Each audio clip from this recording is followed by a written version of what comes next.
What's going on, everybody? Hopefully everybody had a good trading week, and right now we're about to get into this market breakdown. So let me just make sure everything's all good right now before I start sharing my screen, and then we can get right on into this video.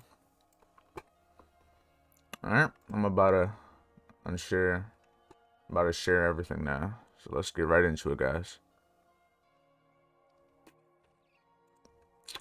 What's going on? And if you guys hear talking or hear me talking to someone and don't hear their voices, because I'm doing a one-on-one session with my good friend Martin. But if you don't hear his voice, I'm not sure how to record the Zoom audio on OBS. So yeah, if you hear me just talking to someone and you don't hear their voice, you'll see their name in the left corner, so you'll know who I'm talking to. So just a little heads up. But nah, neither that nor here. Let's look at US30. So currently, as of right now with US30, let me get rid of all of these. From my markup I did last night, if you look to the right on my Telegram, I was expecting price to come down to this 4-hour order block and then have a push to this 34,700 area, which has a lot of confirmation up here. We have a 30-minute and a 2-hour order block. We also have our 62% of our fib short from this high to this swing low.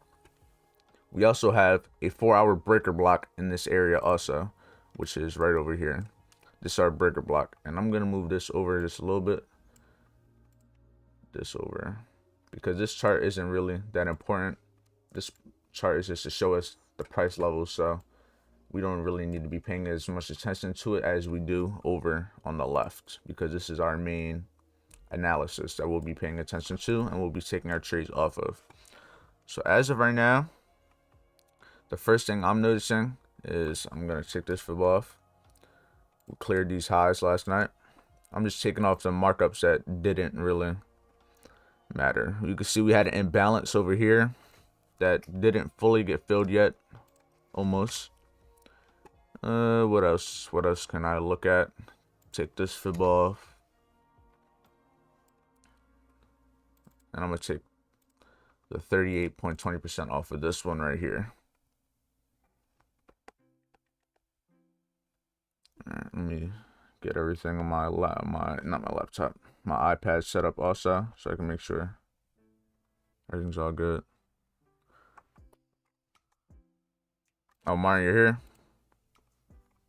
What's up? You hear me? Everything's all good? Talk again real quick. I just want to see if it's like coming up on the recording also. So let me just pause the music real quick. I'll tell you when to talk in a second. Where is it at? All right, just talk real quick. You say anything? Yeah, I hear you. All right, it's not like coming up on here, but fuck it, they don't need to hear you. It's all good. All right, we all good though. You on the charts? You about to get active?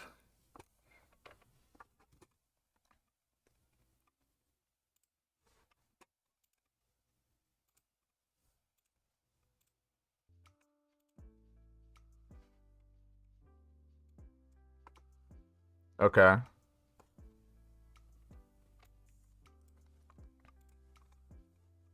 Okay. Yeah, color coding makes it a lot easier, to be honest. Makes it way easier. As of right now, hold on, I'm able to share my screen, right? Oh, you see it? All right, so the chart on the right, this one doesn't really matter. This is just more or less just me just knowing where all the price levels are, so I can see where it's rejecting all like the every 50 points and all my major levels. So the red ones are just every 50 points, so they're not as strong. But the black lines, those are all my whole numbers. So like the numbers that end in 000, 800, 500, and 200, because those are main levels that tend to have reactions.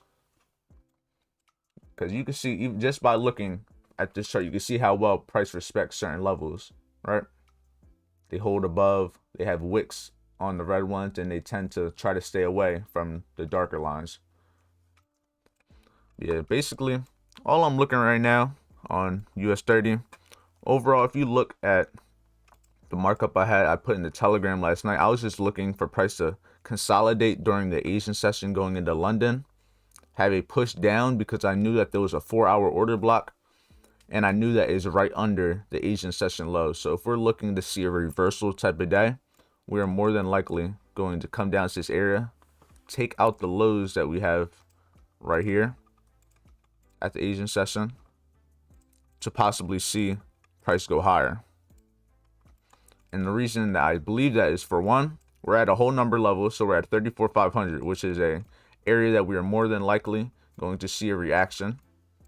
We also have our fib that we drew from this low to this high that it made during Asian session, and then had a drop during London. Then if you come down to even lower time frames, so we could really map everything out. The reason I chose this low is because this is the move that started the push that we're in right now. So from this low to this high, this is the range that we're currently trading in. So all basically, in simplest ways, all I'm doing right now is waiting for price to come lower, clear the lows below this Asian session, come into this 4-hour order block, and then I'm going to be looking to see if there's any patterns that I could possibly look for to take price higher. And since now that we're even on the lower time frame, you can see that this is the 4-hour order block, but I'm on a 15-minute time frame. But you can see the last down candle before this up move is right here also. So this would be a 15-minute order block. So we have two right next to each other. So that just gives you double confirmation in this little area right here. Here, share your screen. Because like the one thing that I notice, we trade very differently. We trade totally differently. So for you to really start understanding the way I trade it, it's gonna be going against a lot of the things that you've been taught. You know what I mean?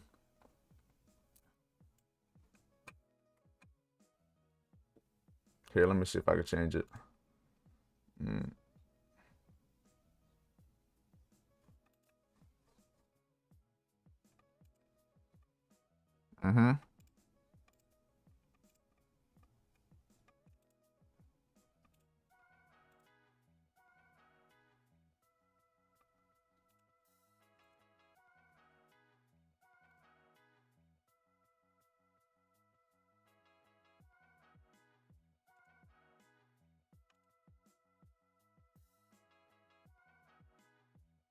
Mm-hmm.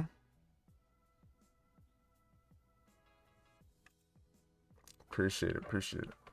And I ain't even done yet. I'm just like getting into like the basic stuff. I haven't even really been going over like crazy concepts yet, because I've learned a lot more since I've even started like putting the concept in that course. Hold on, are you able to share yet? I'm trying to like, I never even be using Zoom. I used it a few times, but all right, let me see. This Zoom should be different. All right, let me see here. Meetings. Stop it. Hold on, I might just be able to make you host and just have you do it. Here, see if you can do it now that you're host.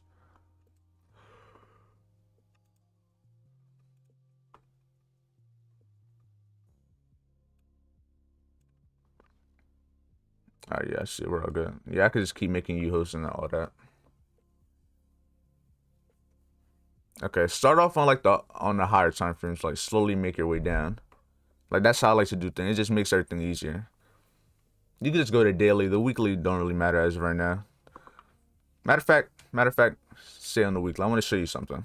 Okay, so you see to the left, that big candle that had that big down candle before that up move. To the more to the left, right there. You see that down candle before that up move? Yeah. What would that be? Yeah, that's the first down candle before the up move, since you have it in all black. So that would be classified as a weekly bullish order block, right? And even though it's here, put the line at the top of the candle, and then put the line at the bottom, just so you can like see where it is and see how price respects it.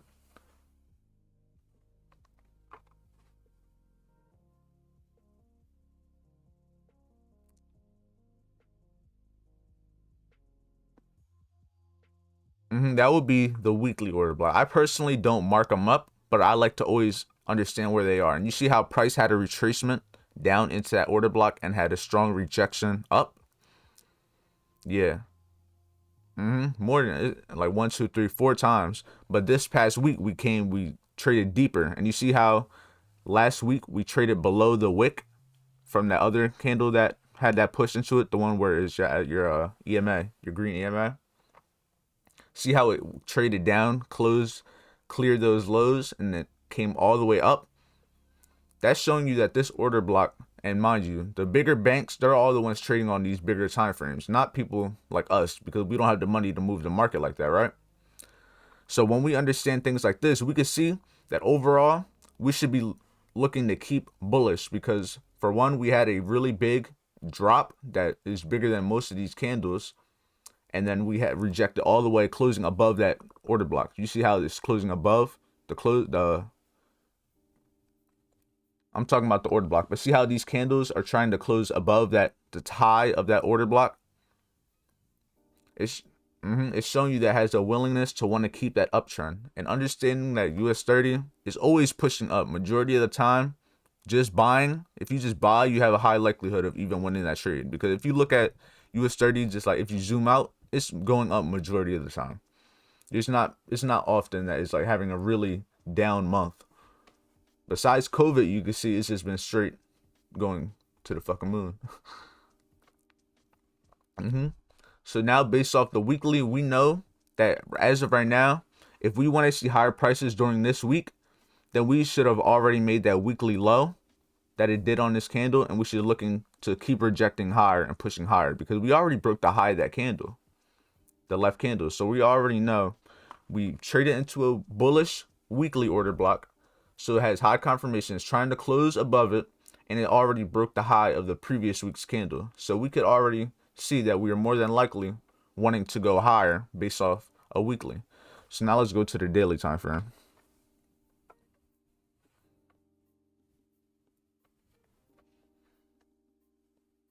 And here, take off all like your markups, just so we can like look at it straight price for now.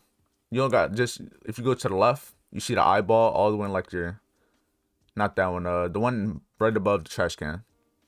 If you just click that, it'll like just hide everything for now. Then you can just put it back on. Okay, so if you look at the what price is this? At like 33,600, 33,600. Nah, I'm just like trying to show you where it is. So if you look at 33,600, it's lower. Yeah, 33. Now, if you look all the way to the left, I was just showing you the area. Now look to the left, you see those candles, that last down candle before that up move. You can see that how that's where price is currently came down to, cleared the lows that were the previous swing low. Hold on, I'm gonna see if I could like, yeah, just give it back. So I'm gonna like show you certain things.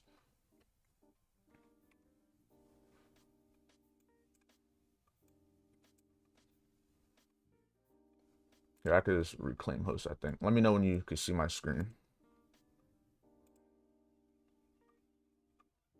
You got it? All right, here. I'm gonna go to the daily.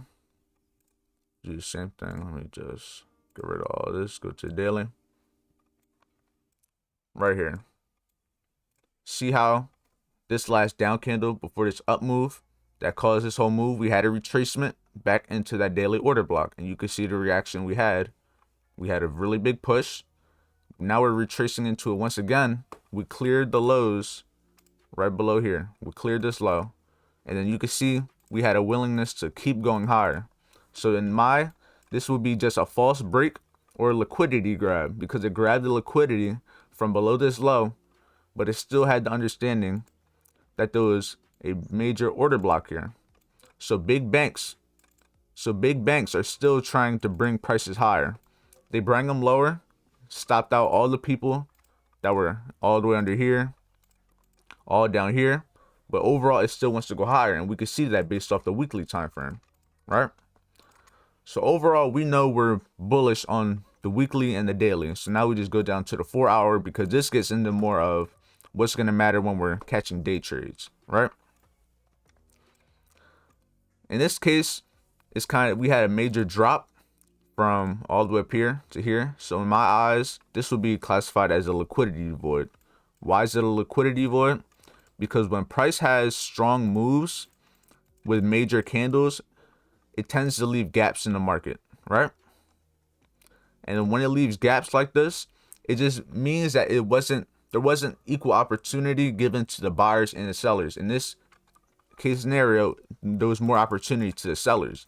So we just know that eventually price is going to want to come back to try to fill in certain areas to either then just have a retracement to keep going lower, or just fill them in to continue going higher. We never know exactly what it wants to do, but we have an idea where price is likely to reach for, if you get what I'm saying. Because nothing's ever going to be like perfect. We can have ideas, but all the things that I use are just to give me enough reasoning to want to take a trade, to give me enough reason to believe that price is wanting to go in a certain direction. So right now we know we're bullish off the weekly and the daily. We also see that on the 4-hour, we're rejecting this 4-hour breaker block. And a breaker block is the same thing as an order block. So if I go back in time, this would be classified as an order block right here, right? The last up candle before a down move broke the lows, started trading lower. And then you can see price had a retracement and started rejecting this area. But in this case scenario, price didn't hold this order block. It kept going higher and then broke market structure because we were trending downward. Now we're breaking the highs and we're starting to move into a shift and we're moving into an uptrend. So in that case scenario, you could look for trades off of this breaker block because it's a previous order block, and you can see price came down to it and having this push higher, right? So now we see multiple things on the weekly, the daily, the 4-hour, just to give us reasoning to want to see higher prices. And then if you even look closer, it's the same scenario right here. You see how price broke market structure, came down, retraced back into this 4-hour breaker block. The same thing's happening up here. Price was in this uptrend, broke market structure to the downside, had a retracement back to this 4-hour breaker block right here. And you can see now we're trading lower. So it's like a lot of the things you just got to learn to train your eyes to see, because it happens very often. Very often. And even if you want to get even deeper into it, you can see it had any retracement to right here also, but that it don't really matter. We're just going to pay attention to like the main ranges that we're in. So now that we see the weekly, the daily, let's just move on to the 1-hour, because the 1 hour, the 30-minute, and the 15-minute is what really matters when we're taking day trades, because those are the those are the time frames that we're going to be looking to take trades off of. Because the weekly and the daily and 4-hour, they're all good, but you're not going to be taking a trade off of the daily time frame if you're only going to be in for about 30 minutes or even an hour. It's just not really going to benefit you. It's good to know them so you have an idea where price is likely to go throughout the week or the month. But when you're looking to take trades to see higher prices, not higher prices, when you're looking to take trades on a day trading and you're only trading one session, the best time frames to go to is the 1 hour and lower, because you can see what's happening within the day. And you're not going to be looking back a whole 4 months. So as of right now we're on the 1 hour time frame. And these lines in the middle are just delineating the 12 a.m. open, because that's where I mark up that's where price, it just starts the new day, in my opinion. Some people have it at 12. Everyone has their different times, their midnights, depending on their time zones, but I like to have it at 12 a.m. And as you can see, this orange box here is just the Asian session. And I have an indicator right here, the Asian session range, and it just marks up a box, and then I just put the orange box around it, and I could take the indicator off. Because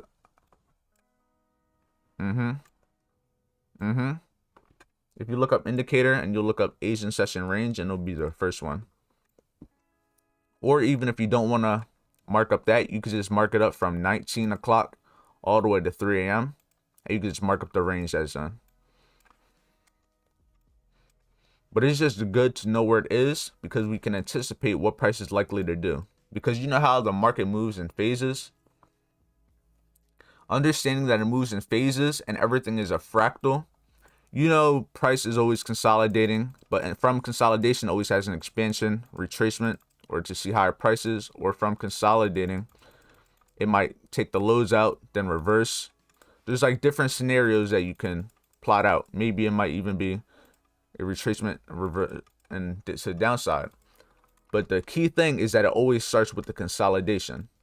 So if we can map out when our consolidation happens during the day, we can map out the retracement and expansion for that day also.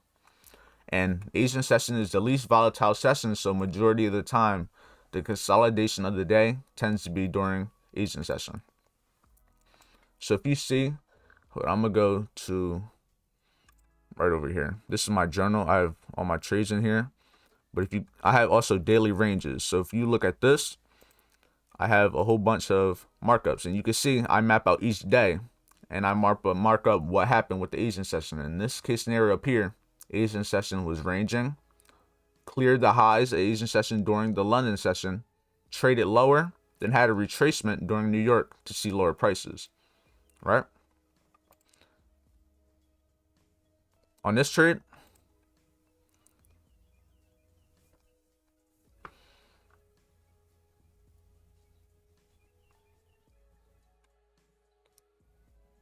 yeah, in this case scenario, it would have been a good trade, but I don't trade London. This was during London session, so I wasn't even awake. But you can map out things like this to happen. So even though I didn't take a trade here, I know that since we cleared these highs and we traded into this 35,000 and the 79% of this fib, there was a lot of confirmation to see price go lower. So once I seen that, when I woke up during New York session, we were inside of this consolidation. I knew that we took the high out during Asian session, cleared the low. Now we're consolidating. Then we traded higher and then continued that trend. So it was basically a London continuation day. Remember how I said it's either reversal days?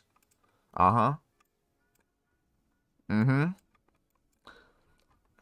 mind you, a lot of these things, this was hindsight. So a lot of these things I didn't see at the time. But after marking it all up, then you can learn to train your eyes to see certain things. Because when I was doing this, you're not going to see everything perfectly like this. But after the fact, then you can look like, okay, this is what happened. I should have been looking for this. And then I can keep on looking for the same things.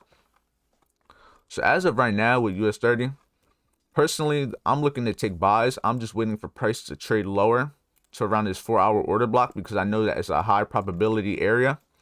And the difference between high probability and low probability is basically just higher time frame and lower time frame. So anything on any order blocks or fair value gaps or just anything chart patterns related on the weekly, daily, and 4-hour, those would be classified as high probability, because when price gets to those certain areas, there's a high likelihood that it will have a reaction. It might not be 100 pip or 1,000 pip reaction, but there's always going to be some sort of reaction that you can capitalize on. And then when you go down to the 1 hour, 30 minute, and 50 minute, the confirmations they're not as strong. So that's why I'm waiting for this 4-hour order block, because in this case scenario, it's a 4-hour order block, but it also is a 15-minute order block. So it's not just one, it's two. We also have this 34,500, and we also have our fib area. So this area alone has about 4 confirmations for why I should expect price to see a reaction. So if I see where price,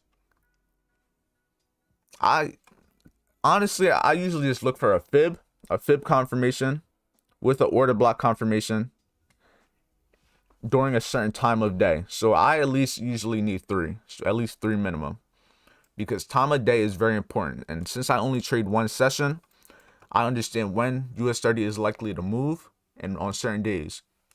So understanding that, right now, if I go to Forex Factory, there should be news coming out in about 1 minute at 8:30. Where is it at? So where is it? 8:30 right here. We have medium impact news. I personally don't care what the numbers are. I just want to know when the news is, because I know there's likely to be volume during that time. And as you can see, where we are at this certain price, if we have a wick down for this 8:30 news, they so say.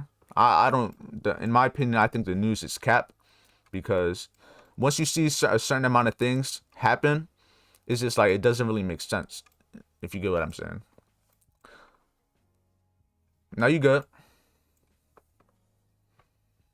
Yeah, hopefully everyone's having a good day. As of right now, I'm just waiting to catch this US 30 trade. We might not get this push to the downside, but I'm just waiting for it. And if we get a push to the downside, I'm looking to have my stop possibly maybe right here, 60 pips, 40 pips, something like that. Maybe below these lows, below the 50%. As of right now, we're having this push going into this 8:30 news, as you can see. So we're more than likely going to see a reaction in price right now. So we're just waiting right now. Could see price take off, but overall, I'm still waiting for a retracement down to here to take a trade, and I will not be looking to really take any other trades until I see certain things. And that's just me. I'm already up a good amount percentage-wise this week, so I'm not looking to take any unnecessary trades, and I'm just waiting to clear these Asian session lows to possibly have a reversal case scenario for this New York session.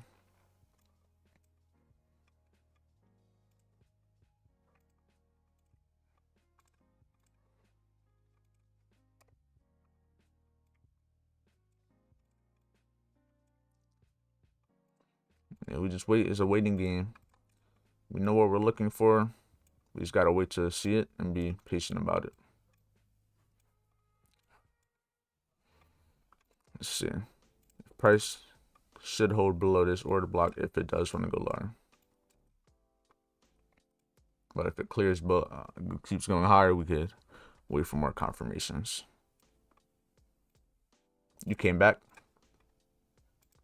All right, but another thing I like to always do is I always like to mark up the 50% of the Asian range. It gives you a good area where price is likely to have a reaction to.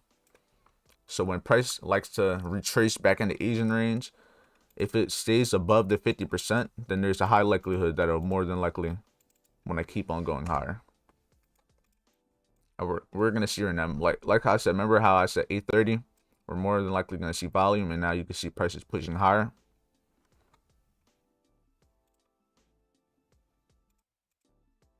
That's basically just what I'm looking at right now.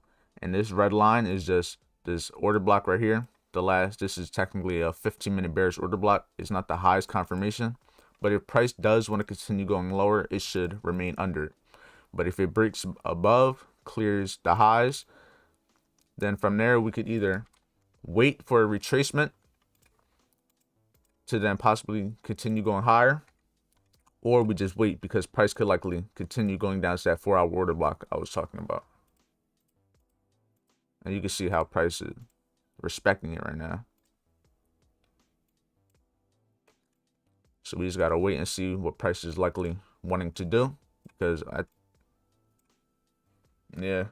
we got about an hour until 9:30, so that's usually when the volume really comes in, since that's the New York Stock Exchange open, and that's when US 30 really starts to move. And you could check those signs. I look right here.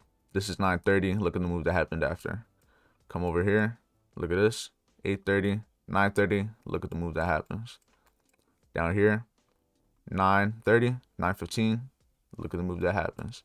Over here, 9:15, 9:30. Look at the move that happens.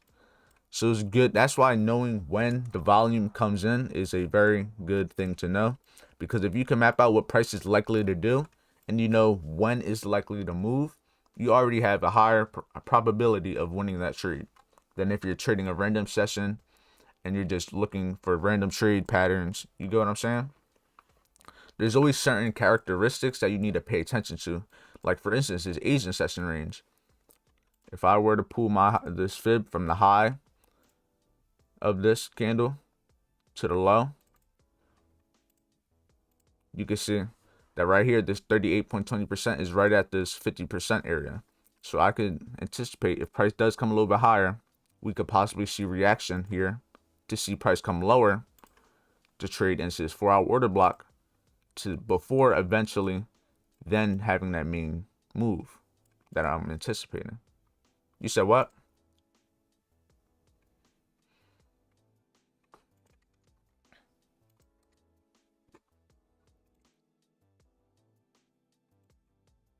Mm-hmm. And that's minimum. I try to use around like maybe 30 to 50 pips. So if I can get a 1 to 3, I'm gonna just leave a runner at that and just leave it for the rest.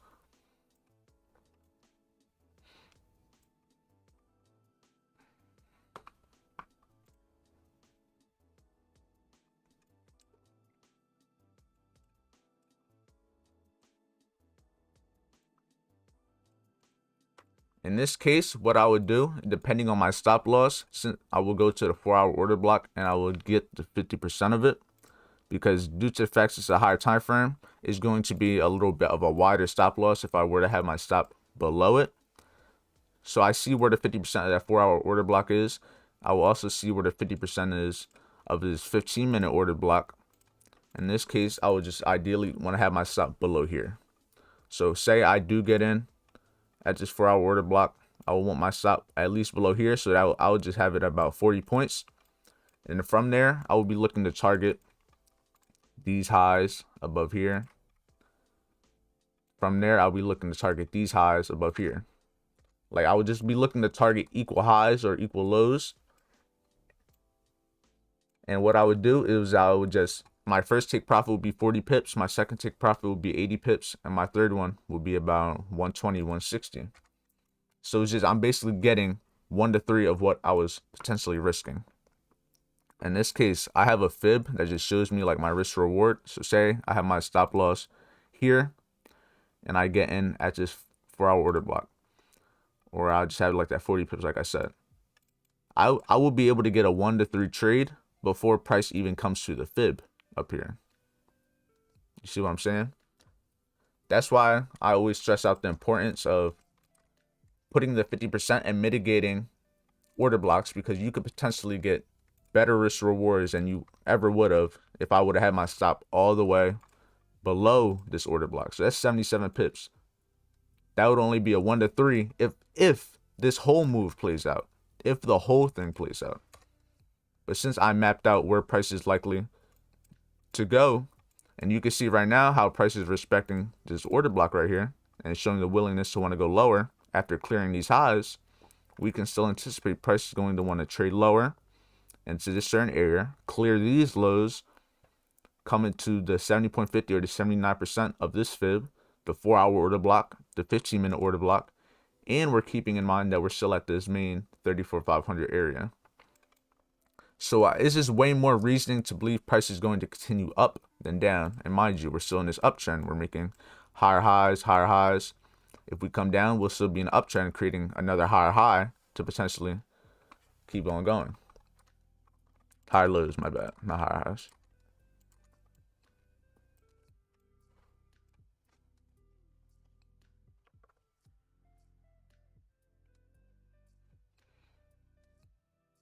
Candles.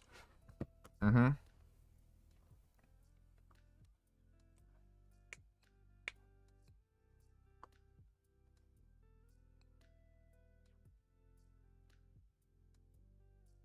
Mm-hmm.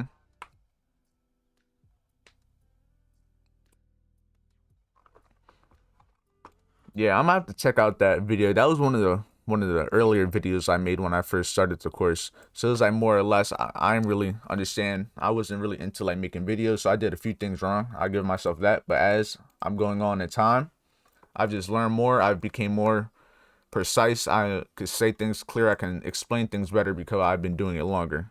Like you could see, like back then when I made that video, I probably had maybe like 20 YouTube videos. And now you can see shit. I'm on, I don't even know. I'm at like almost 200. The course, I'll go through it later. I'm not going to show it on the live. Yeah, just let me know after. I got you. Shit, I got all the time in the world to make that course even better. But yeah, you can see I showed you live that I was waiting to see if price will have a reaction to this area. And you can see that it did. Clearly, cleared these highs right next to it. Grabbed the liquidity, came into this order block.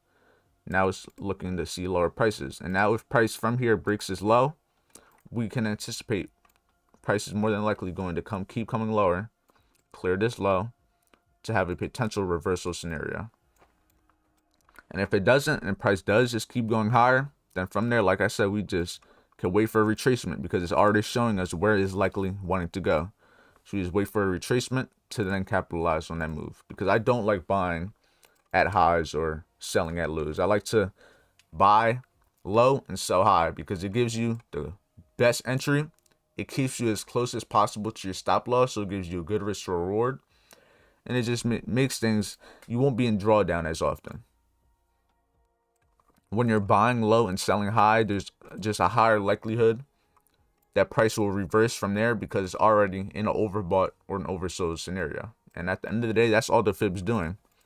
All the fib is doing is just showing you a range, and it's showing you how far price is likely to retrace. Is it going to retrace 62%? Is it going to retrace 70%?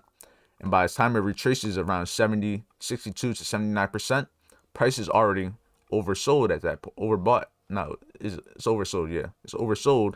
So you know, if price does want to go higher, it is more than likely going to do it here. And if price does keep coming lower, the risk to reward that you would have been looking for is already. You see what I mean? See, it's always a positive risk to reward. When if you say you don't use the fib, you don't know where it's overbought, and then you're trying to buy somewhere in the middle or something, depending on where prices, say you're just trying to buy somewhere in the middle to see higher prices, but then you got to keep your stop below the low. So this is only like a 1 to 2, not even 1 to 2, 1.2. So it's like a 1-to-1 trade. And that's ideally not what you want. You want to have trades that are going to pay you more than what you're willing to risk.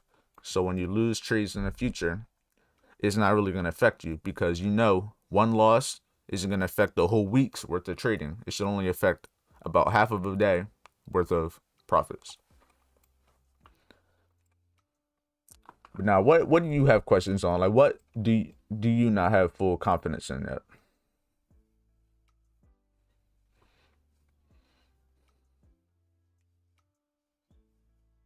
Okay.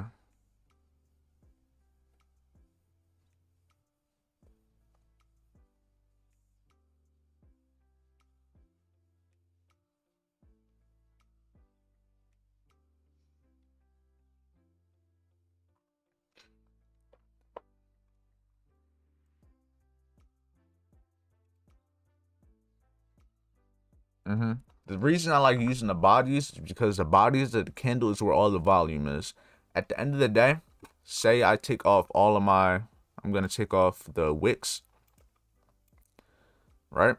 You can see how price is going to respect it not using the wicks. So say now I pull my fib from this low of the body to this high of the body. Now, not even looking at the wicks, you can see the bodies of the candle we're trying to close above. If I were to put the wicks back on, more than likely the wicks are going to be going through it somehow. See? Came all the way down, but the volume, the major volume, stayed above.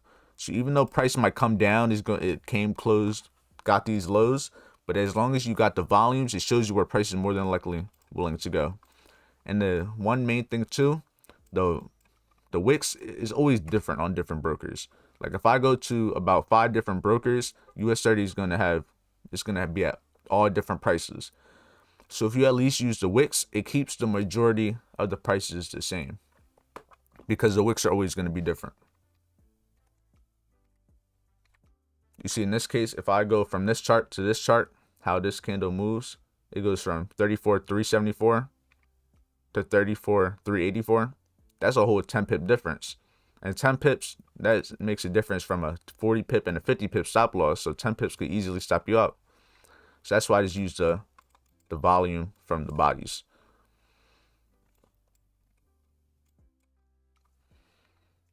Why'd the music stop? I had my music on.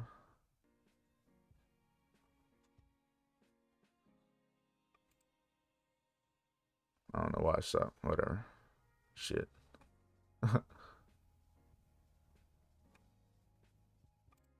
But now, what else do you have a question? I'm just trying to I want to see where you are and what you don't understand, because we're gonna have to rework your whole way of thinking. So if I could see what you struggle on, then I could like map out what to target best and like what not to, because there's gonna be certain things you're not gonna fully understand yet. So you said understanding like seeing these up and down closed candles. Personally, if you want to really start to focus on that now, I would change the color of your candles, because the black candles are just gonna make it harder. It don't even gotta be blue. Whatever works best for you. I used to change my candles like every week. To be honest, I was changing my candles to colors every week because I'm very indecisive. But just anything like having the candles all one color is good for like psychology. So like when you're actually taking the trade and you don't want to see red or anything, then the candles are gonna make an impact. But if you want to, like, when you're marking up, you need to understand where certain candles are, which ones are down and closed, and just having it all black is kind of gonna make it a little bit harder. But the one benefit of the black candles is, like I said, that mentally you're not gonna be looking at red. When you're in drawdown, it's not gonna be as bad. And then you learn to actually like read the candles. But you've been trading for a while, so personally, the black candles are more for people that are like more getting into trading. Because you already have experience, so the candles you understand the patterns, so you could look at black candles or any color candle, you still understand what it's more than likely showing you. Mm-hmm.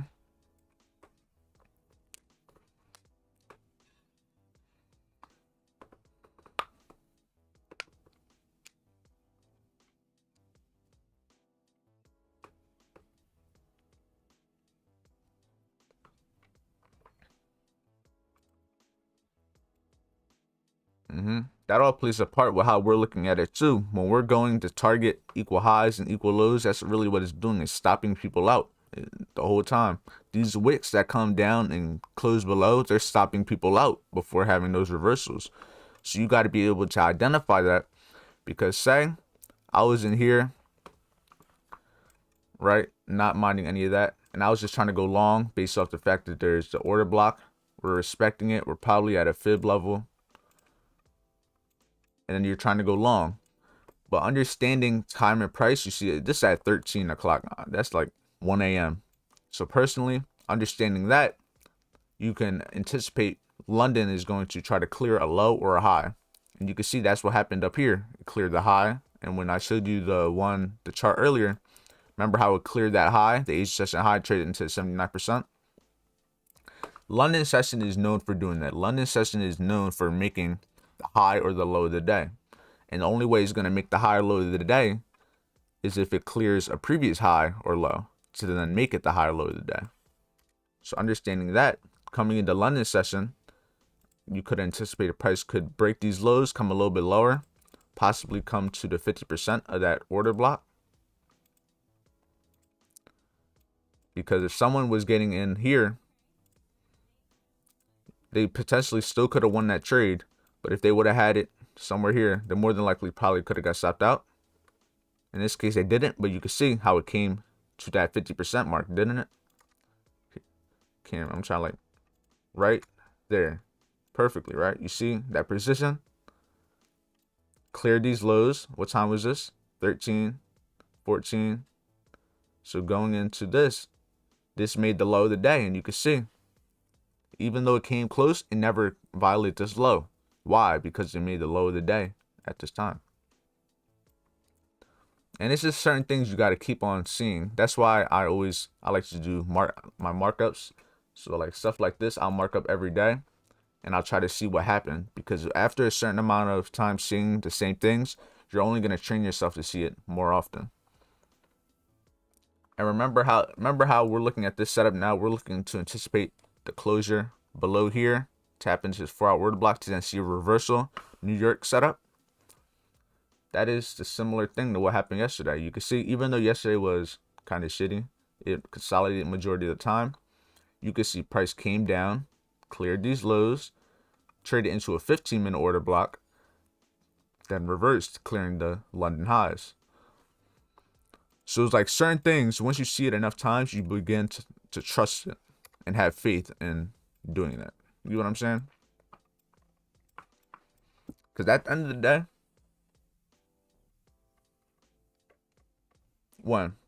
from that. That's what I'm saying. Like if you look, this low New York session had made the low of the day, then had a reversal. On reversal days, New York session tends to make the low or high of the day. There's just like a lot of characteristics that go into these sessions that people don't even really pay attention to. But at the end of the day, time and price is very important, and the sessions are part of time.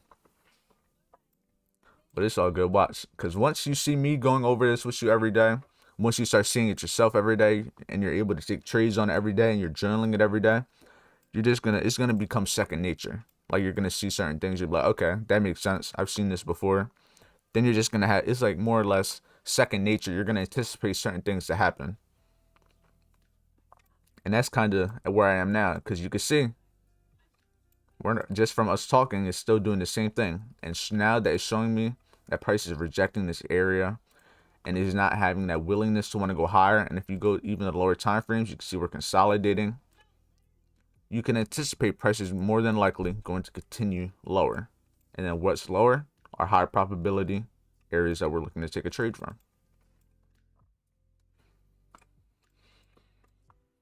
Okay, so since you were talking about like being hard to see it, we're just going to go back in time. I'm going to move this over. And we're just going to look at certain things. So remember this. The last down candle before an up move is a bullish order block. So if the candle if it's a down candle before the up move, it's a bullish order block. Because when price trades back into it, you want to see a bullish push from there. And then vice versa. If it's the last up candle before a down move, you're going to be classified as a bearish order block. And as you can see, when price came into it, it then had that push, that bearish push. So I'm just going to go to a few of them, and I'm going to have you just say what they are, just so you could like get an idea for it. So what would this one be classified as right here? This last down candle.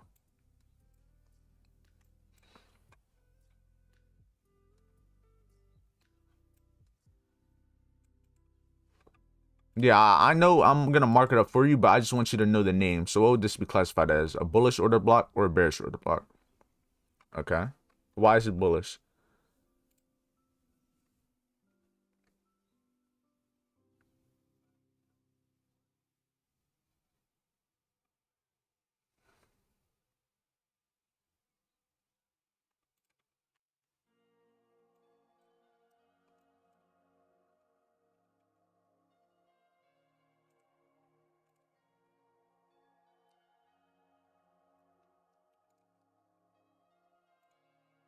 You're talking about this imbalance right here?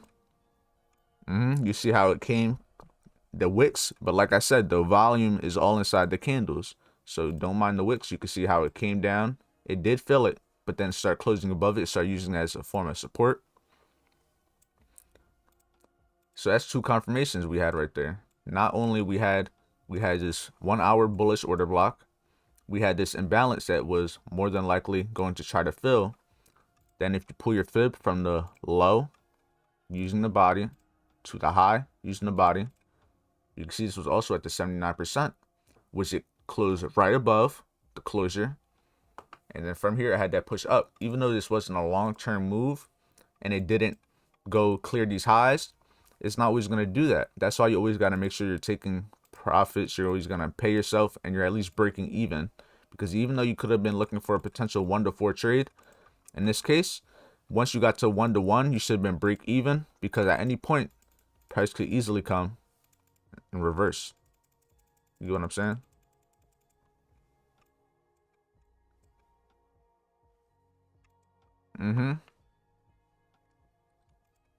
Yeah, more than likely would have survived, but considering the fact that once you were up a certain amount, you don't want to risk then coming back into negative. So that's why you always break even after a certain point. I personally like to break even at about 1 to 1. So if, say I risk $100, I'm going to be looking for a potential at least 1 to 1. So once I'm up about $100, I'll be looking to break even. Because if I would have took the loss at $100, why am I not going to be willing to take a win at $100? It just doesn't make sense in my opinion. So it doesn't necessarily mean I'm gonna take profit at 1 to 1, but I'm gonna make sure that I can't lose money no more.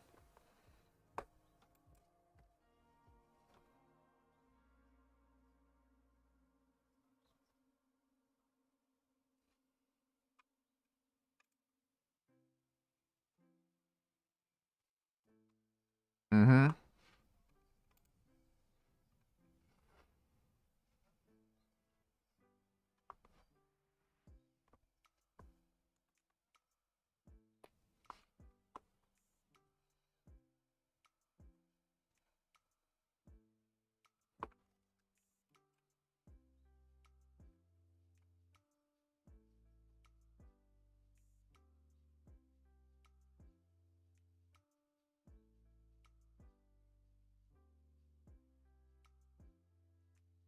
That's what I'm saying. A lot of it comes with experience because if you see it enough times, you're gonna have that confidence to then take action on that trade. Because if you're doing something that is you've never seen before, you have no reason to believe that it's gonna do a certain thing. You're just gonna be less confident taking that trade. So once you see a certain amount of things, you have a certain amount of experience seeing certain things.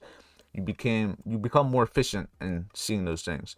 Like with me, where I was the same way. I used to look at these charts and be fucking confused. I didn't know what I was looking at, none of that. But after trading the same pair every day, marking it up, looking at the same thing happen every day, looking at different scenarios happen, it just gives you an idea of what is likely to come from all this.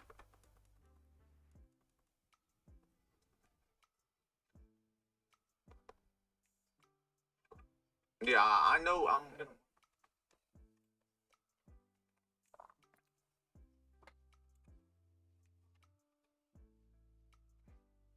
Mm-hmm.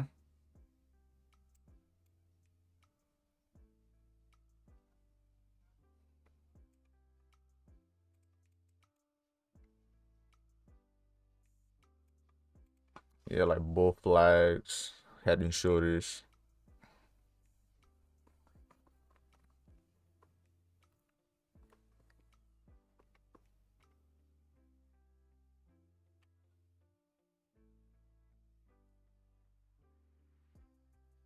Mm-hmm. You can make your pips. It's possible. It's just very volatile. That's the only thing. But I like volume at the end of the day. Some people might like trading.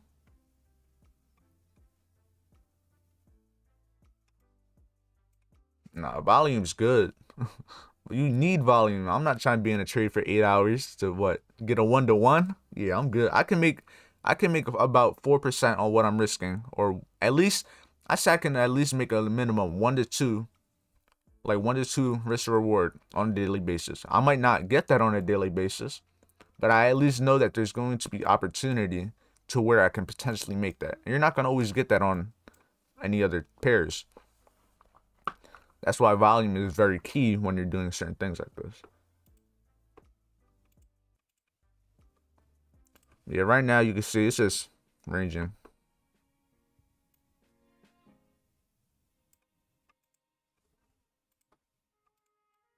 Mm-hmm.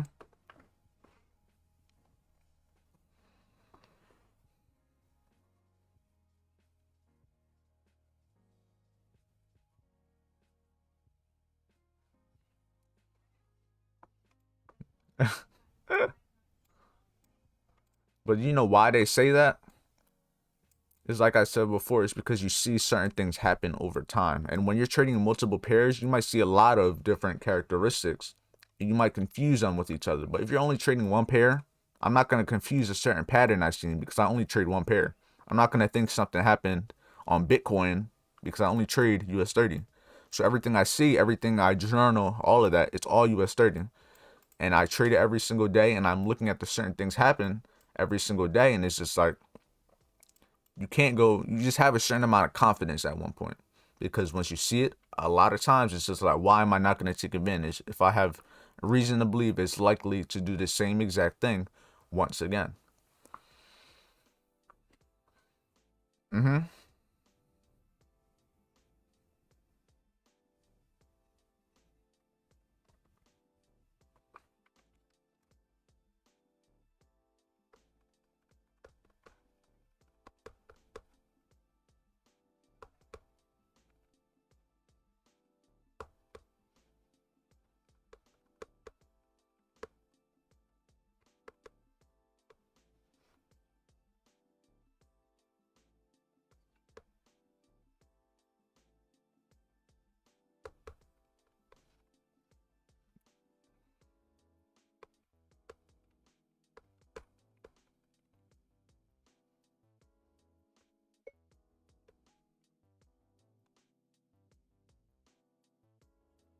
Yeah, I'm never going down now. It's too late. I'm too far gone.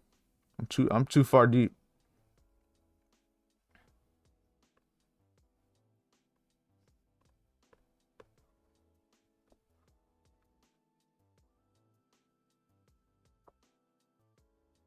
Mm-hmm.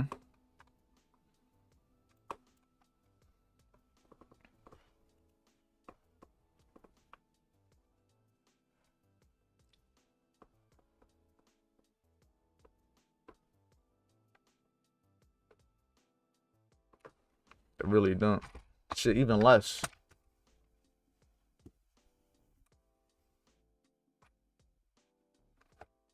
Knowledge in your mindset.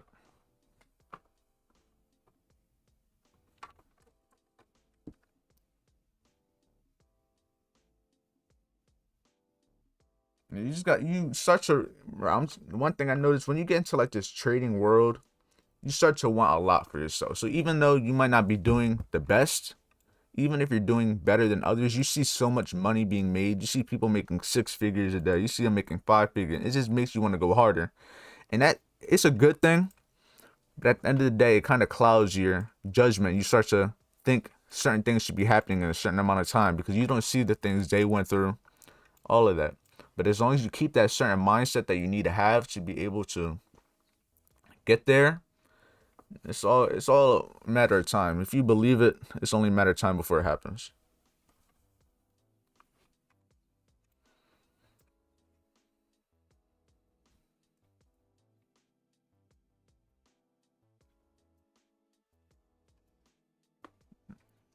If you make anything in this market, shit, because majority of people fail.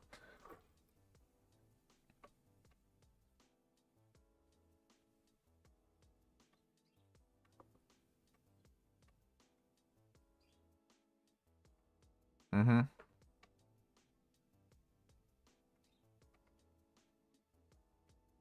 Yeah,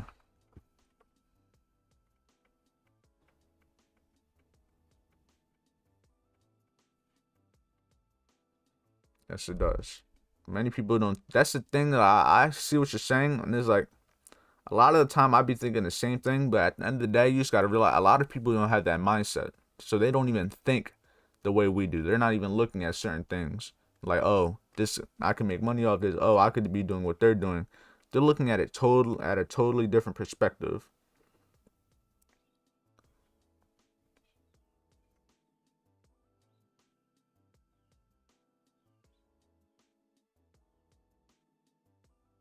Nah, yeah. Trading gave me a certain mindset that I didn't expect to have at a certain age, and I give trading that.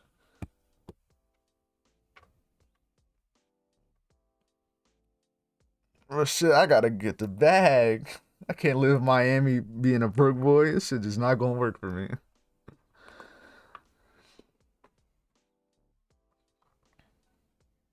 Mm-hmm.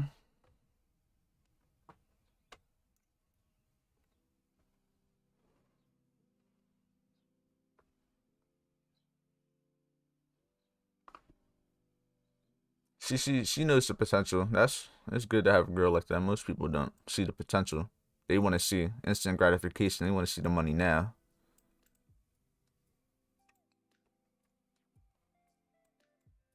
Yeah, we about to turn her up too. I'm gonna have get you well off enough to where you can start teaching her generational wealth. Chill, do whatever you want. Do whatever you want.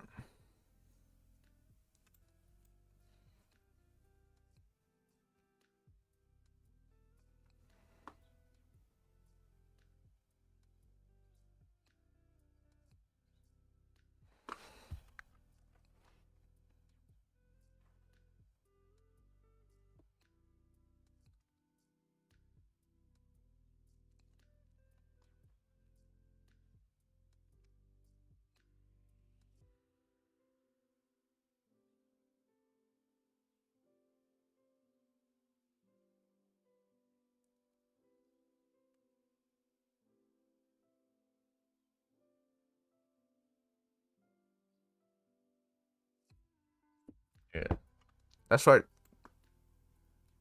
you don't want to work for money. You don't want to work for something. The thing is, people that make a lot of money, they don't get. You can see what Price is doing right now while we're talking, coming into the area. So I'm a shit. Once it comes down to here, I'm in there. I'm in there. Nah, yeah, you want to be able to have a job, not job, but you want to work for what your value is. You don't want to be working for the time you put in. You want to get paid for your value, and that's what we're doing with trading. All the time we put in doesn't matter. It doesn't mean we're gonna get paid. Hold on, I'm about to stop talking real quick just so I can get in this trade, just so I can focus up. But once I'm in a trade, we good.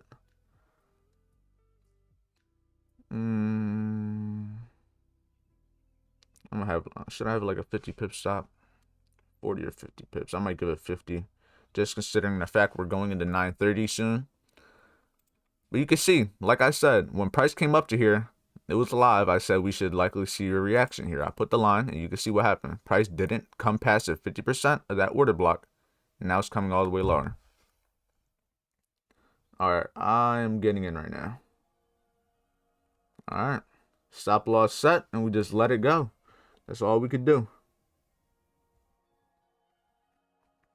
Now we just wait and wait for 9:30.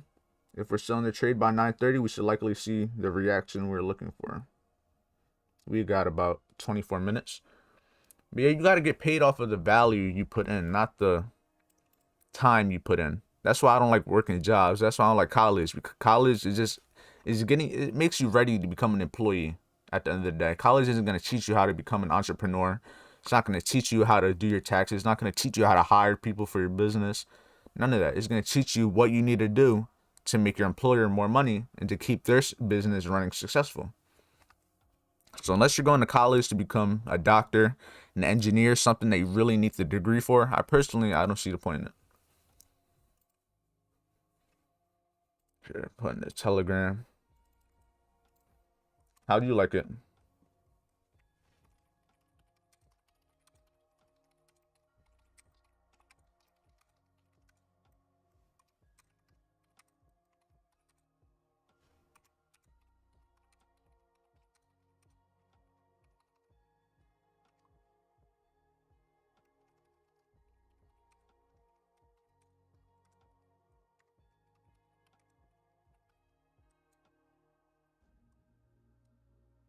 Mm-hmm.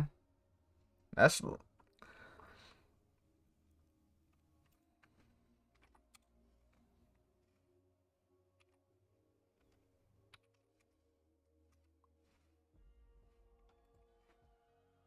self-employed is harder than being employed.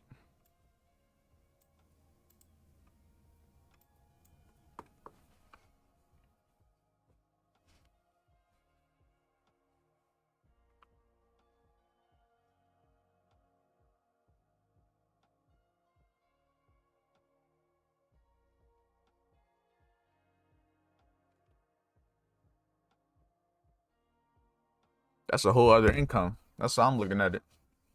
Like the thing, look at the reaction we're getting, but the way I'm looking at it is I learned a skill set that I had to take my time to learn. Why wouldn't I leverage it?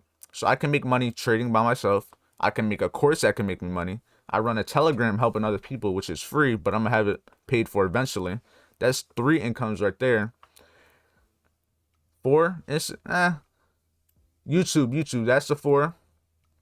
So that's just 4 off of one skill set, off of just trading. That's not considering the fact that I know coding. That's not considering the fact that I'm good with computers. That's not considering the fact that I'm going to have other videos on YouTube besides trading, lifestyle, fitness. I know a lot on credit. I have a 770 credit score. At 19, I'm able to leverage that. I can teach people how to get higher credit. It's just leveraging a bunch of skills. But you can't do that when you're working 8 hours a day and you're not learning nothing from it and you're just benefiting other people. You can't really leverage nothing.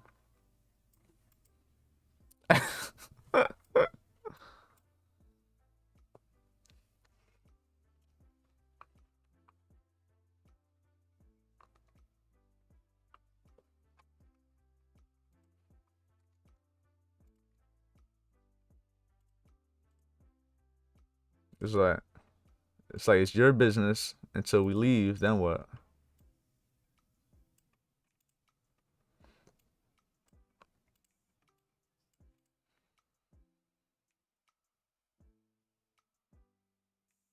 Yeah, it's all on you.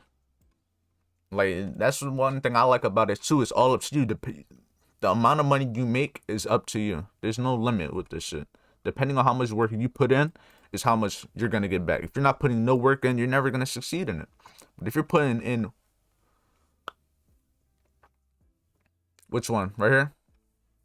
I moved it here because I pulled my fib. I have like a certain fib. I have it at the entry, then I have it at my stop loss, and it shows me where my 1 to 3 would be. So this is my 1 to 1, my 1 to 2, 1 to 3. So I think 160 pips and a 1 to 3 is a good area to take majority of my profits off, and considering the fact it's at 34,600. So from if we get up to here, I'm just gonna take majority of my profits there and just leave a runner. And considering the fact that remember this fib we drew from this high,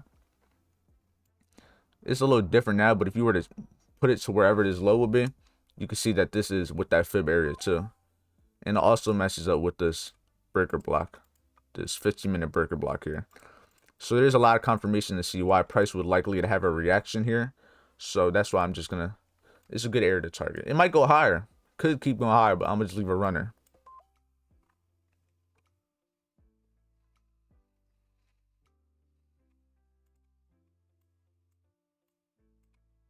What I would do is at 1 to 1, break even. At 1 to 2, then I would take half off at 1 to 2, because 1 to 2 is pretty good. 1 to 3, you're not always going to get 1 to 3s, in my opinion. But you see what I mean? It's just always to have a good system behind it. So now I know when we get to 1 to 1, I'm going to break even. I'll be broke even. If I get stopped out, I get stopped out. And then I know if price keeps going, I'll take some profits off at 1 to 2. And when I'm my 1 to 3, I'll take the rest off and leave a runner in case price does want to keep on running higher. Having a system just makes everything easier for you, because you're not going to be confused. You're going to know what you should be doing at majority of the time. But now we cleared these Asian lows. We traded into this 4-hour and this 15-minute order block. We're trading above this 70.50%. Now that we know that, going in, what time is it? Over here is 9:12. So now it's 9:12. We have about 18 minutes until 9:30. So now, putting, like I said, time and price. 9:30, there's likely to be a lot of volume. Where are we in price right now? We're in an area of high probability order flow.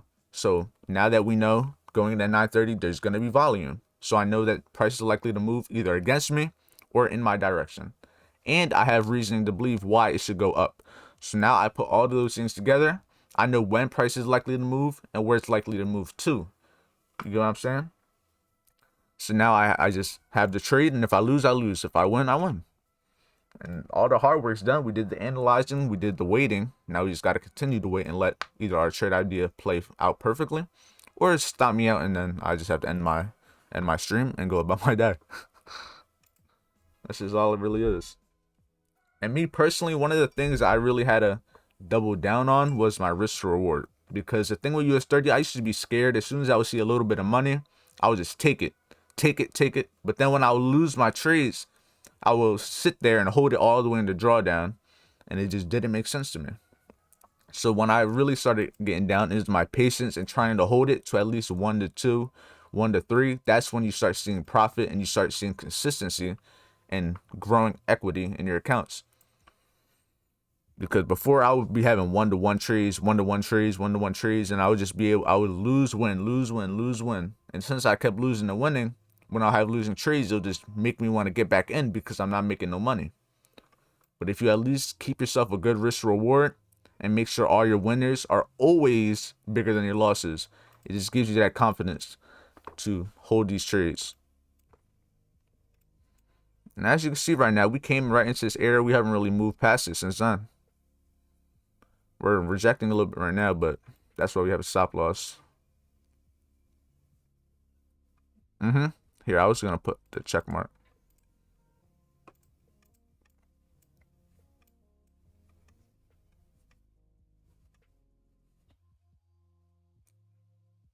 %70.50%.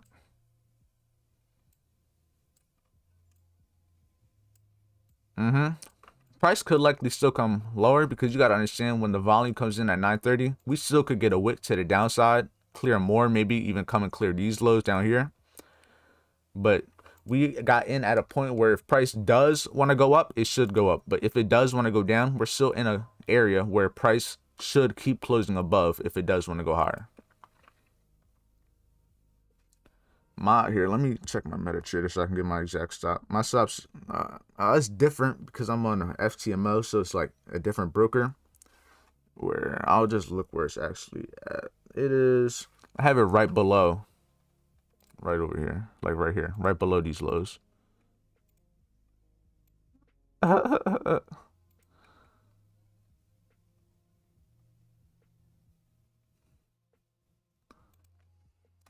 No, my entries up here. I'm talking about my stop loss. That's what I'm saying. I'm almost up 1-to-1. That's what I'm saying. Good risk reward, and the only reason I have my stop loss here is because I know that the 50% of this 15-minute order block is also right here. So if I keep it below those lows, anticipating price shouldn't come back down, then that's a good area for me.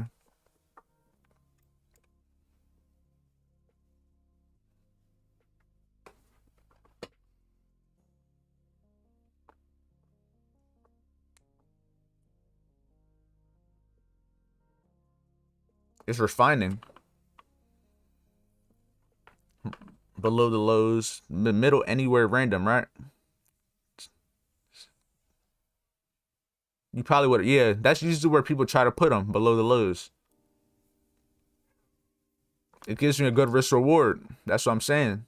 That's why when I made that video, I got like 200, like 300 views on that video on refining, because refining really can help you out. Because if you understand price action, you understand that price shouldn't really come back to the 50% of this order block. If it really wants to go higher, then you could trust yourself to have that stop loss there. It doesn't mean that it won't get hit. Like we've seen it before. I've seen it before. We could likely get a wick all the way down before trading all the way back up higher. And especially on US 30, it's very volatile. So things like that happen often. But it's just having the trust, and you know what I mean? Just gotta leave it. Like right now, we're still chilling around our entry. I'm not gonna be like, oh, this trade isn't gonna work out, because I know at 9:30, the volume is more than likely going to come in, and from there, it's gonna show me if my trade idea was right or wrong. And I'm still holding a trade from all the way down here. I have a trade entry down here, but it's a runner, so it's a small position. I'm gonna just hold it as long as possible, but it's 0.1. It's the smallest position possible. I already took majority of it, but understanding that US 30 tends to wanna move up, that one position could turn into easily 1,000 pip move just from that small position that's already break even. So that's why I try to leave my buy runners and just let them go.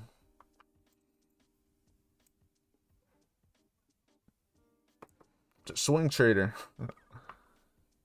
Fuck, I'm an investor. Investing in the Dow Jones. Yeah, because if we understand where price is likely to keep going, it just makes more sense. Because if it's break even already, I can't lose nothing. So I'm gonna just let it run. And I have no emotional attachment to it because it's such a small lot size. So it just helps me build over time. Like it's more or less giving me the ability to swing. Like I usually never swing. It's just not me personally. I don't have the patience to. But since I do small lot sizes, over time I'm gonna become more comfortable with being able to swing trades.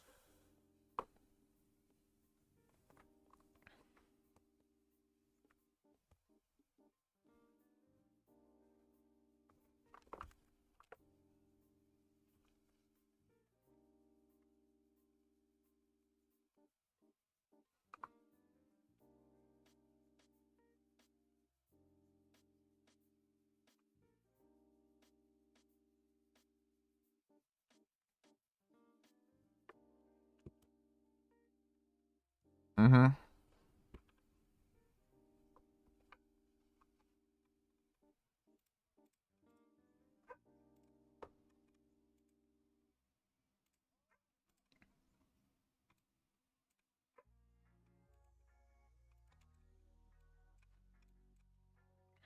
Yeah.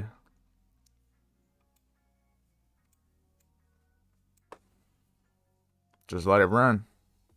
The thing right here that I'm looking at with Bitcoin, I'm on the weekly perspective. I still got Bitcoin falling to at least maybe 36,000. I predicted the fall when it was up here to 39K.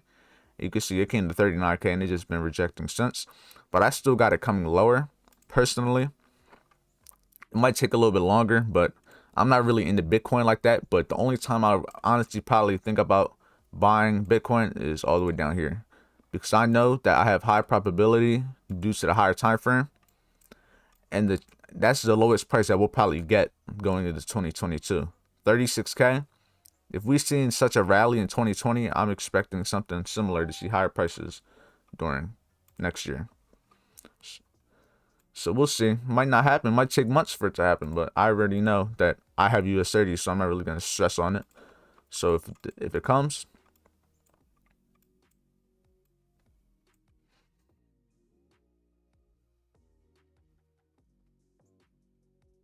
mm-hmm, it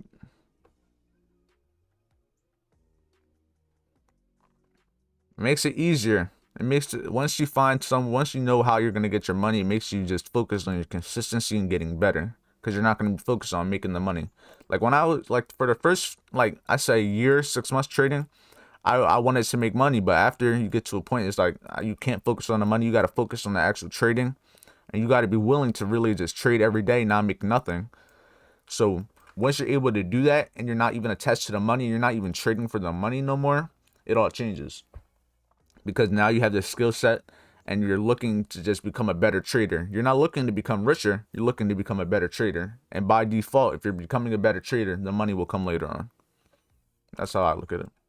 Just focus on the skill set, the craft. The money will come later.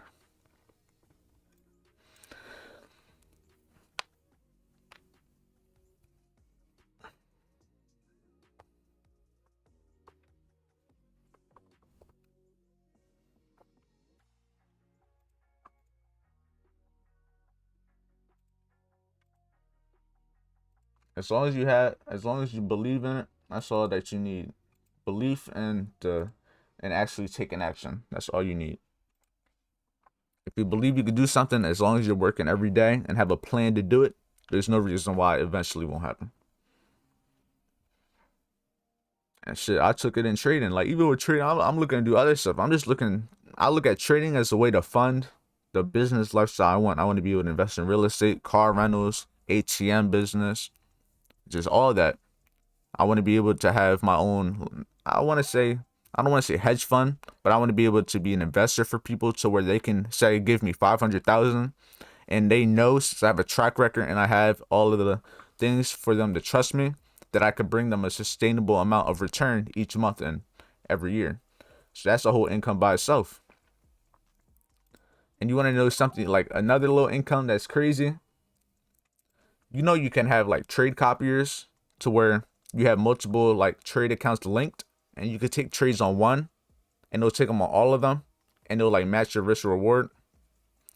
That's what I'm trying to do with the funding. So if I'm trying to go for 800K funding total by like 2022, 2023, and all the money I make is going to be in its own trading account. So I'm going to be trading both, but both of them I'm going to be risking a 1%. It's going to be different, but I'm going to be growing both. So all the money I make from the fund is going into a personal account. It's just like two incomes. You're taking the same trades. You're moving the money. You're making the money work for you.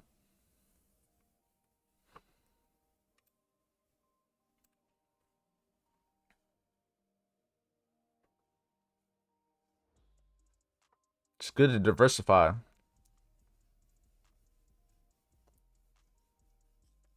Yeah, that boy get money.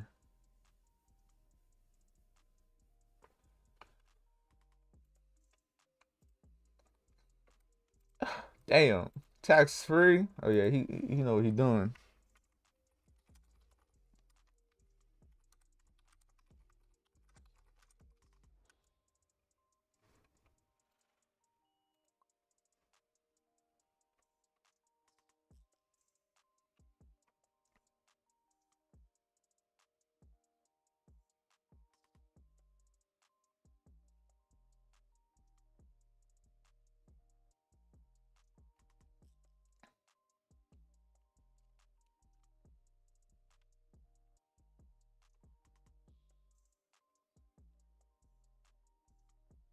Nah, yeah, he knows what he's doing for sure.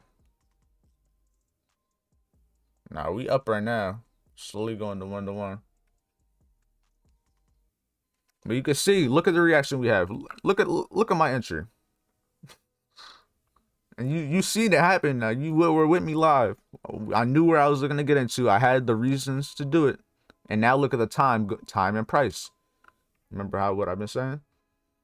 It'll all start to click for you eventually. It's all manipulated. And you can see that right here. I knew where it was. Who would have been buying here? Who would have been buying here? Exactly.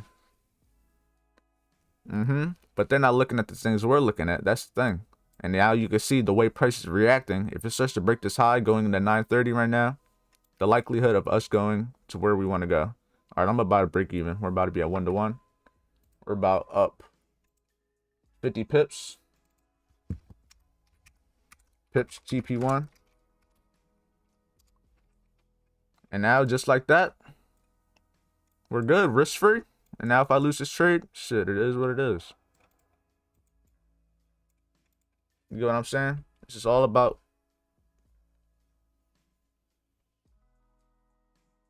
here, I'll take a screenshot and I'll just send you like on my actual MetaTrader because the prices are different on my MetaTrader and then TradingView. But it's similar to what it looks like right here. It's just not the same price.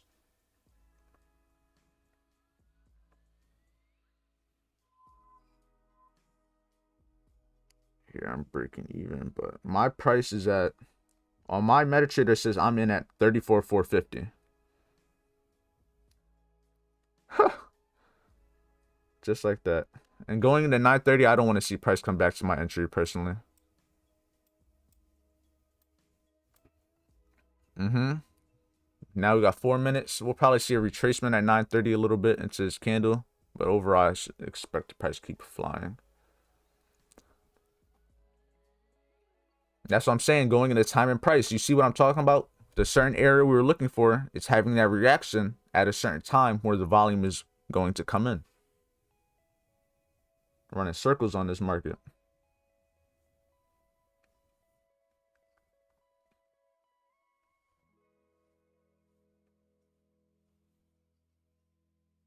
Shit. That's what I be saying. Bro, I'm on like an 8-day win streak. I'm trying not to let it go in my head. You just gotta take every day you gotta know what you're willing to lose. Cause shit, even like I even know certain things I struggle with. I have such a problem with losing trades that when I lose trades, I always fight to get back into the trade. And I learned that's one of my flaws. You understand?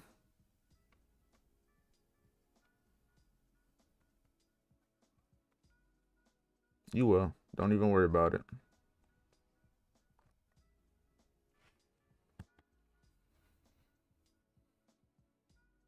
Target.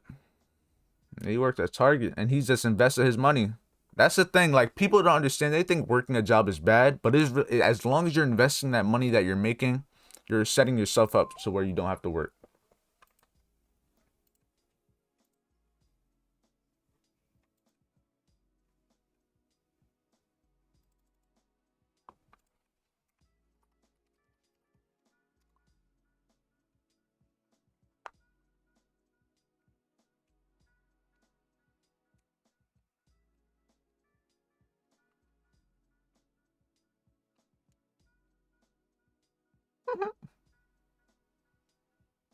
Man,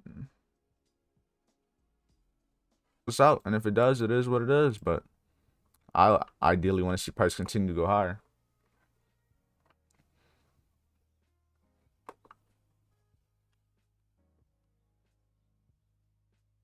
That's how you got to look at it.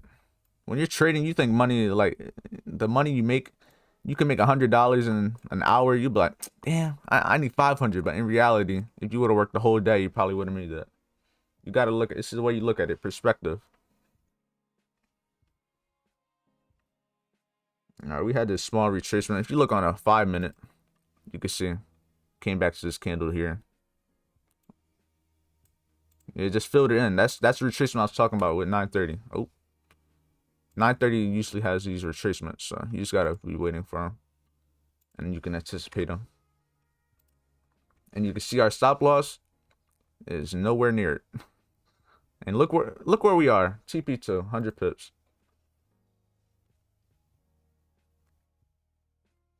Live right with you, boy. I got you.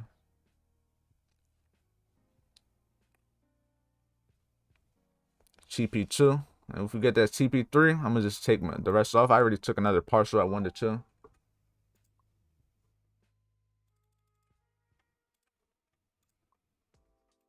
And 1 to 2. That's a 2% return. 2% return. And what? I don't even how long we've been on this. Where's this at? It's been at least an hour. We were talking an hour ago about this. Well, look, now if we reverse, we good. I already made my money. We good. We just gotta let it run.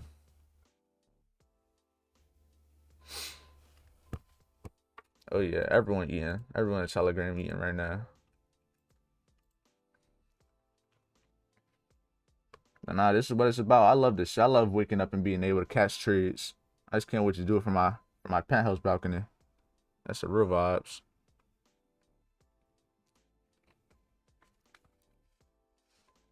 TP2 got hit. Took majority of the partials. Everyone eating. Everyone eating. One-on-one session. Good morning. Everyone eating. Look at this. And now we might get to the reversal. And if it stops us out, it is what it is. We got what we came for.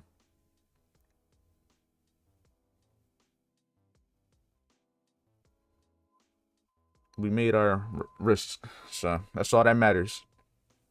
And look at that entry we had. Like if you go to the 1 hour, look at where that was. We got in at the bottom of that candle. And we still have a likelihood to keep going if it doesn't stop us out. It probably will stop us out and just retest that order block one more time. But like I said, it doesn't have to have that full move as long as you're able to capitalize on some of it.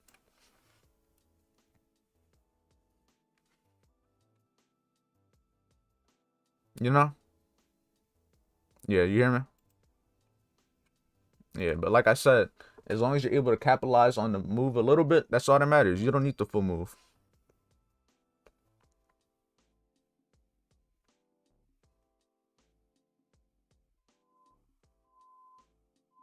Even though you don't even need a 1 to 3, you just need to be able to break even at a certain point and then take that 1 to 2. Because 1 to 2, that's good. You can if you consistently get 1 to 2s, you're going to be a profitable trader. Because no matter how many losses or wins you take, your wins are always going to be bigger than your losses. So as long as you're at least a 50%, you at least have a 50% win rate, and you're trading 1 to 2s, you're good.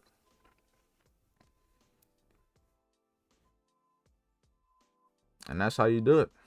I'm about to get stopped out, but hey, we did what we did. We got what we came for. We retested this 5-minute order block, so let's see what price does. Is either going to come stop us out, or it's going to continue to try to hold. Probably will stop us out, but look where it tried to retest to. Look at where this 50% of the Asian range is. Look how close it got to it. It didn't come right to it, but nothing's ever perfect, you know? So you can see how close it came, and it's still not done. Price could still keep going up.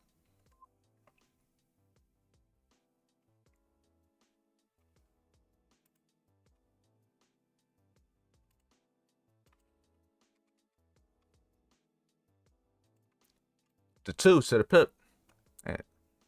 It might have not been. It wasn't really anything special in my entry, but you can see it came like real close to this. It's about to stop us out.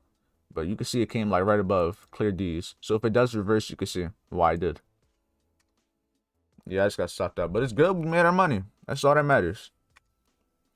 And you can see the precision that we had in it. We were able to catch it. If you go to the 5-minute, look at where we got in all the way down here. All the way down here on the reversal. We got in on the reversal. Even though it didn't go where we wanted, we targeted these highs.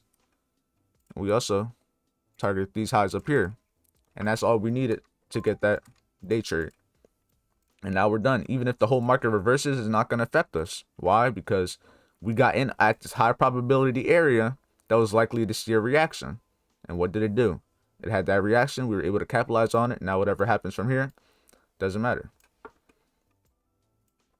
Yeah, that was a nice little trade. And even if you look to the right on these charts, I've been looking at this whole time too.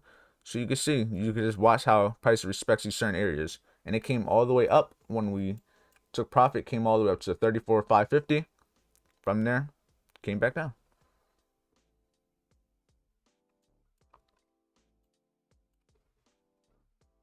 350, 400.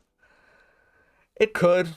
I'm just considering the fact that we have been dropping for a while. So if we do want to fall, we could likely come to the 34, 350 area, because the last few days have been kind of shitty price action. So I can't really give you a perfect example because I can't really map out any order blocks in this area because of how choppy this is. This is wicks and bodies everywhere. So personally, since it's Thursday going into Friday, I'll just leave it at that and just wait. I'm gonna I usually, when I come home at night, I just do my case study for the whole day, and I look at what price did, and I just map it all out. But yeah, we had a good trade. That's what I like to see. And it's only 9:37. We got done before 10. That's cool by me. That's cool by me. Shit, you gonna be ready for tomorrow now? That's all that matters. Shit, I was demo trading for like 6 months to a year. The straight demo, making no money, but I was just practicing the concepts and backtesting it so I can finally do it on the funding accounts.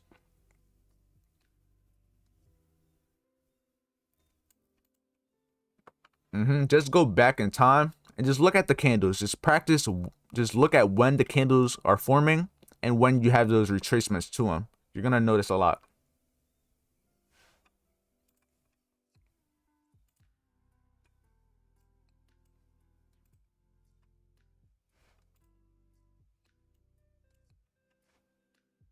Yeah, all that. Like honestly, personally, the main things here. I have a book that I have like a checklist of what I focus on, like step 1, step to like 8. I'm gonna send you a picture of it on Telegram. I sent you my entry on Telegram too, if you've seen it.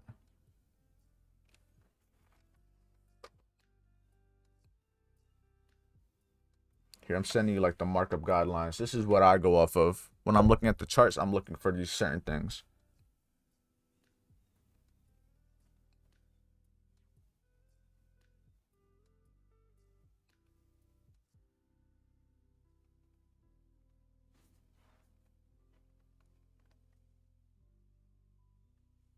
And by liquidity pools, that means it's like equal highs, equal lows, just places prices likely to target, because that's where liquidity is. Above, equal highs, equal lows, swing highs, swing lows.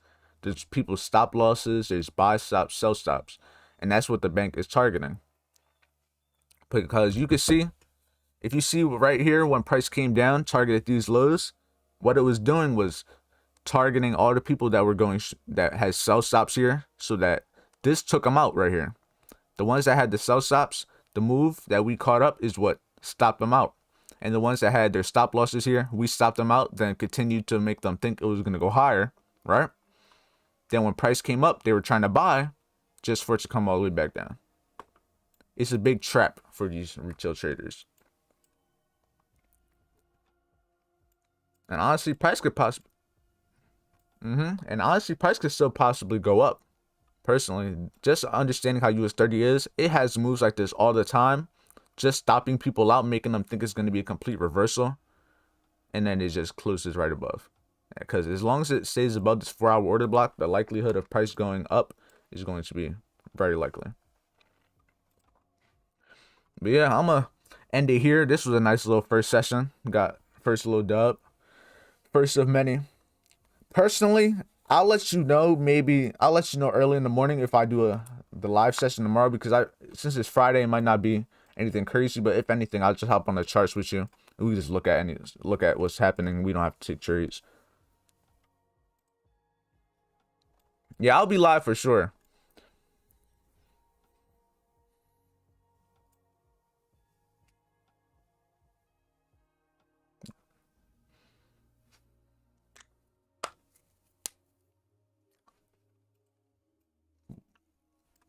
What I'm trying to do is, that's what I was trying to do today, because I'm live right now and everything. So this whole thing was recorded live too. It was just didn't. Now the thing is, it just didn't have your voice. That's what I was asking in the beginning, to see if it had your voice. Like I was able to record my music, I was able to record my voice, all of that. But I had your screen. I just couldn't hear your voice. So I'm gonna have to figure out how to get your voice in and all that. But yeah, cause I should have did it last night, but I'm gonna have to figure it out probably today or tomorrow now. But yeah, I'm gonna end it here. Hopefully you have a good day. Hopefully everything's all good. No, I got you, bro. And I'll talk to you tomorrow, bro. You be safe.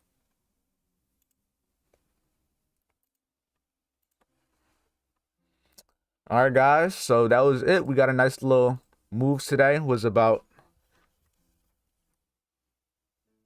let me see. It was about a total of 67 pips we were able to catch. So that's pretty good. 67 pips on a Thursday. I'll take it. Even though price reversed, we were still able to capitalize on his move. And yeah, so hopefully you guys found this video helpful. Hopefully I taught you something. And yeah, like, comment, subscribe for more content.